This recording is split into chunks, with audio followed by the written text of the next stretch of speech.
Hey guys, it's Typical Cycle Repair. So today we're going to be working on this ST1300. This is a 2009, and we're going to look at the windshield and see what's going on and how to repair it. So this is what's happening with it. If you move the windshield up and down, let's see if I can get a good view for you guys.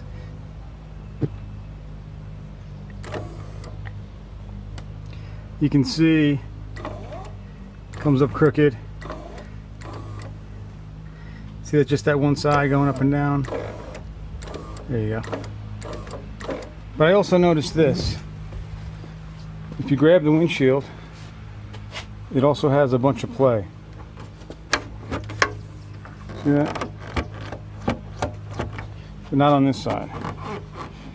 So I'm going to go ahead and pull this off and take a look at the inside brackets and see what's going on.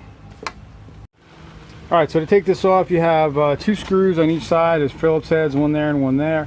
When you take these off, you can be able to remove this and the plastic bracket on the inside, the plastic cover, and that'll give you access to the two bolts right here and right there. So you can take the windshield off.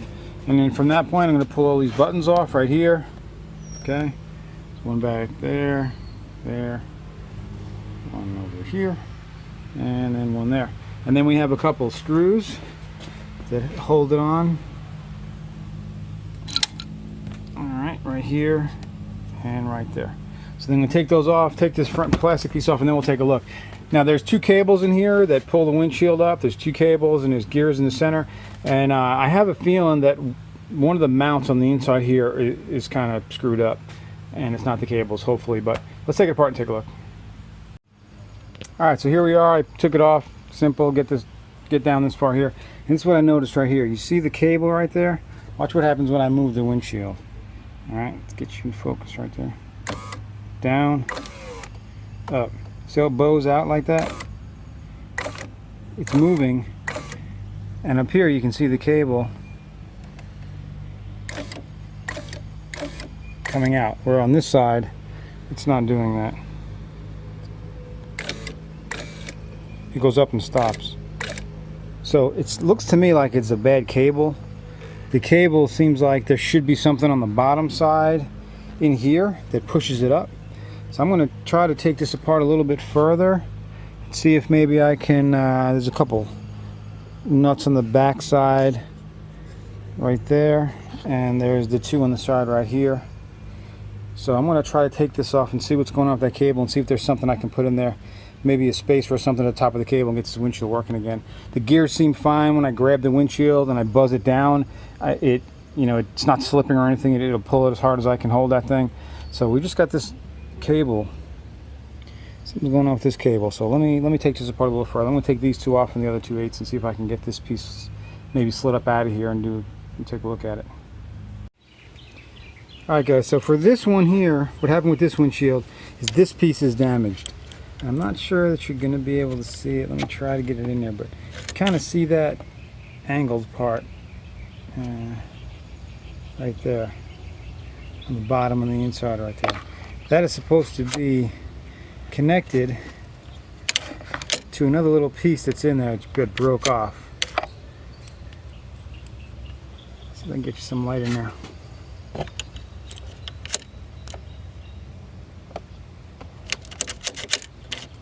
So it's moving,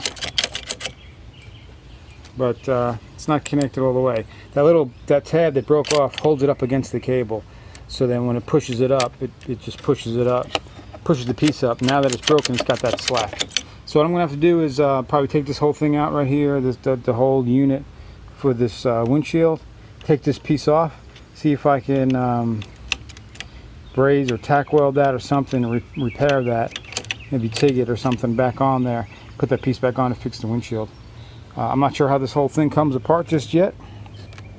Most likely these things will slide all the way out of the bottom. So let me get this thing off. Should be able to get it off. You see I got two there that hold it in, 8 there, 8mm here, 2 8mm down at the bottom. So I might be able to have to take the mirrors off and flex this out a little bit to get it, but I should be able to get this whole thing off without taking much more off. So Let me get to it. All right, so it looks like 8mm here, 8mm there, 10mm here, and I believe that's it. And then when I pull it up, I'm gonna have to take the unplug it, unplug the solenoid, the switches right here that turn it off when it hits maximum height and lower. Pull this plug out of the gauges so I can get these just kind of pushed up out of the way. But that should be it. Let's do it. Alright, so here it is out of the bike. This bracket right here was mounted to these two screws. I took those out and I'm just going to pull this out. And I have all the screws out of the inside here so this can swing out. And I'm just going to pull this thing out and see what I get.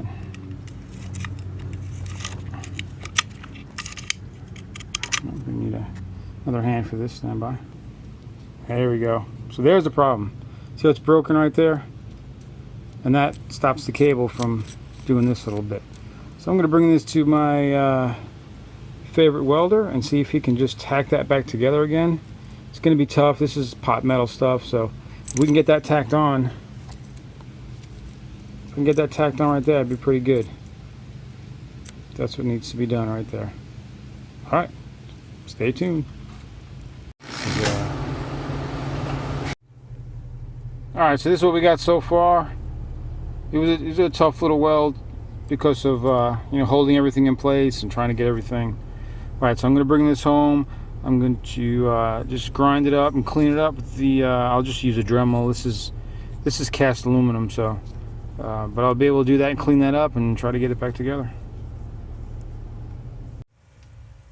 Alright, so here we are. I got it in the vise. I'm just going to slowly, methodically clean away this section. I don't use a Dremel. I'm going to use this air tool right here. Just be gentle with it. And I'm just going to kind of clean that up and try to get it the same as it is over here.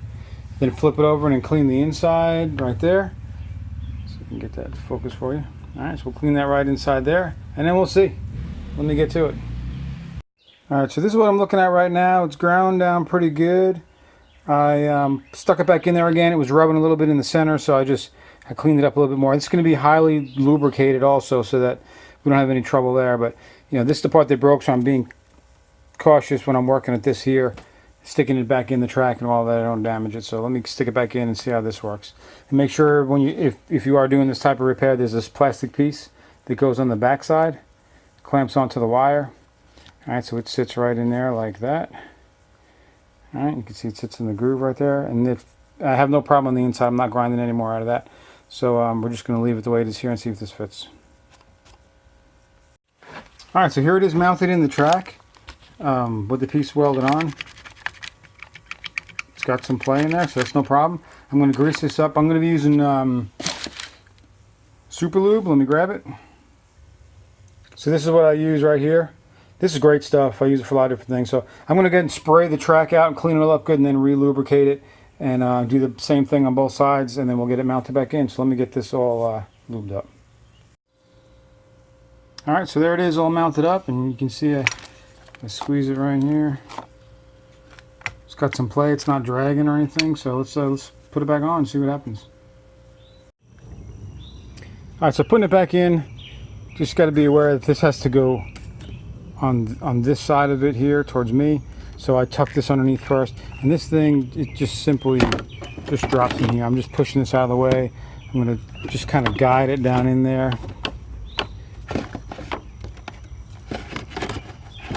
I'll need my other hand to do this, but you know, you get the idea. It just kind of drops down in there, and then we're going to mount it up on the sides here and here. Let me get it. Let me get my other hand to get it all in here. Stand by. All right, so it's in there.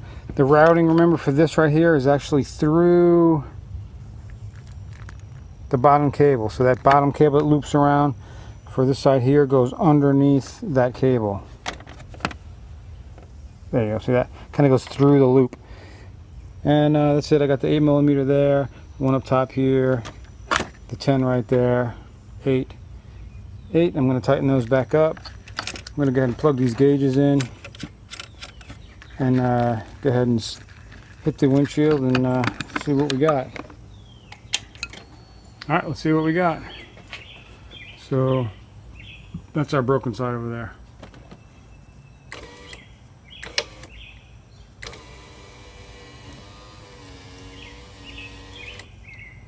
Nice and smooth, no problem. Now I'm just going to check everything in here, make sure the cables and everything are working good and there's no binding.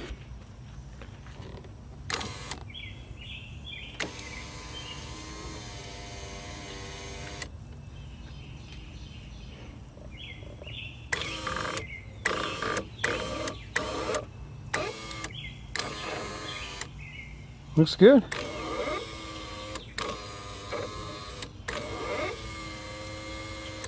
That's going to be a successful repair right there.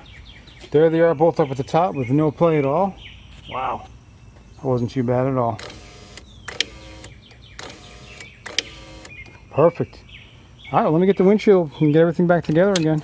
And I'll show you guys with it all assembled. All right, so here it is all mounted in. Let's take a look at it. Boom, goes down fine. To the bottom, going back up. Done.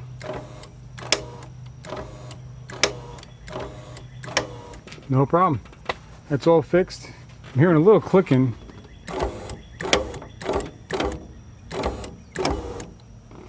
Just a little play in there, but everything looks good. So I'm going to finish, just button up that piece right there, and we're good to go. Alright guys, so that's all there is to it.